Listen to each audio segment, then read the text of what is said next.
2000, a primeira atividade internacional que eu participei foi aqui em Buenos Aires, há 13 anos atrás, numa das passeatas mais bonitas que eu participei da minha vida, que foi realizada aqui em Buenos Aires contra a ALCA.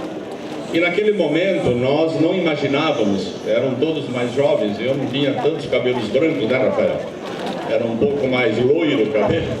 Jamais imaginávamos que 2 anos depois, 3 anos depois, em 2005, nós seríamos amplamente vitoriosos naquele grande movimento de massa, como já foi dito aqui.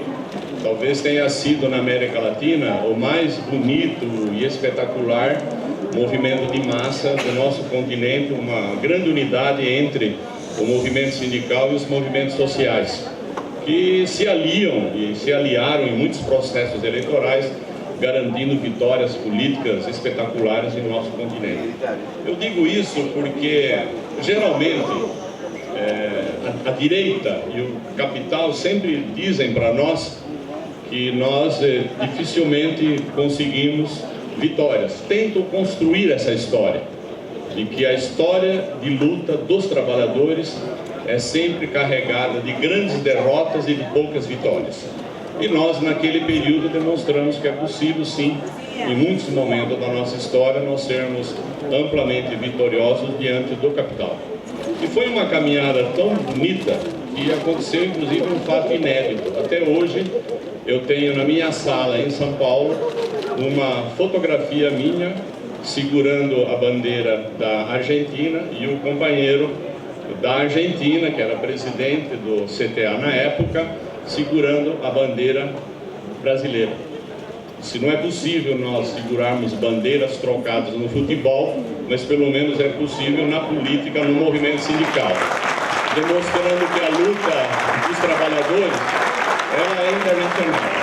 Foi uma demonstração muito bonita de unidade do povo latino-americano diante de um projeto político que, como já foi dito aqui, não interessa a nós.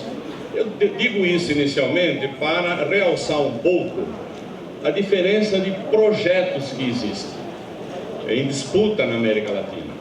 Eu tenho certeza absoluta, não tem nenhum país da América Latina que dos últimos 10, 15 anos piorou a sua situação.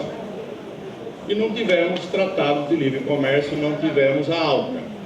Portanto, os nossos países conseguiram se desenvolver sem ALCA e sem tratados de livre comércio.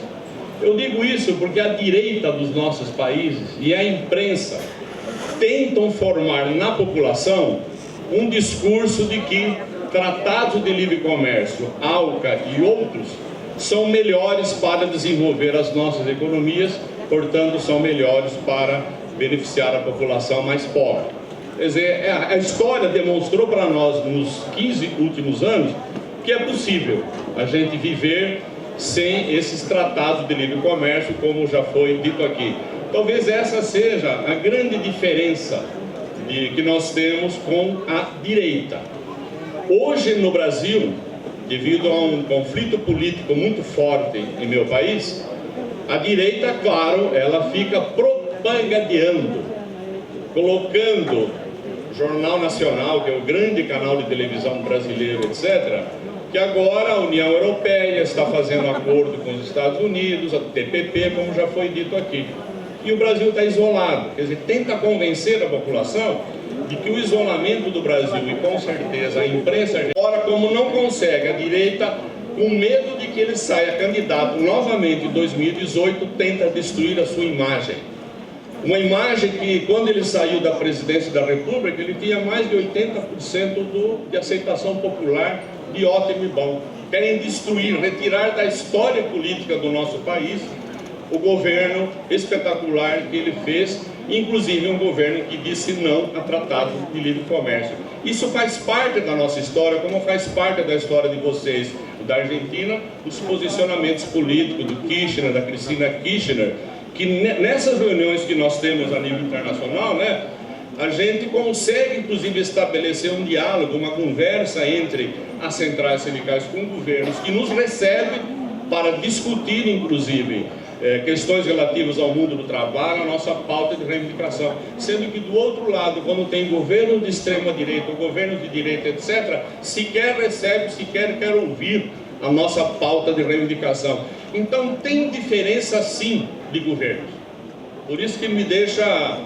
olha, se a esquerda argentina, aqueles outros candidatos que saíram e que obtiveram um percentual de votos no segundo turno agora, na segunda volta, como vocês falam aqui em espanhol, não escolher Daniel Scioli, é porque, na minha avaliação, estão escolhendo o algoz, estão escolhendo o terror, estão escolhendo um projeto político que não tem nada a ver com a luta de trabalhadores.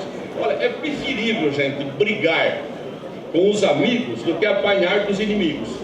Portanto, eleger Macri aqui para vocês, tal como já foi dito, é eleger o inimigo. Não é apenas o inimigo porque é de um partido diferente do nosso, ou de vocês que estão aqui, do Hugo, ou coisa parecida. Para nossa avaliação, é inimigo de classe, é inimigo do país. Não tem nada a ver com a história do povo da Argentina, que vocês conquistaram nos últimos anos.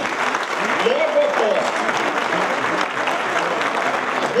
que vocês fizeram aqui, nós lemos nos jornais brasileiros que o Aécio Neves, que foi o grande candidato da direita contra Dilma Rousseff no país, telefonou para o Macri, externando apoio a ele. O Aécio Neves, o grande candidato da direita brasileira. Como a direita ela se alia de forma muito mais fácil e muito mais automática, às vezes, do que nós do campo da esquerda. Com certeza é o diabo apoiando o Satanás.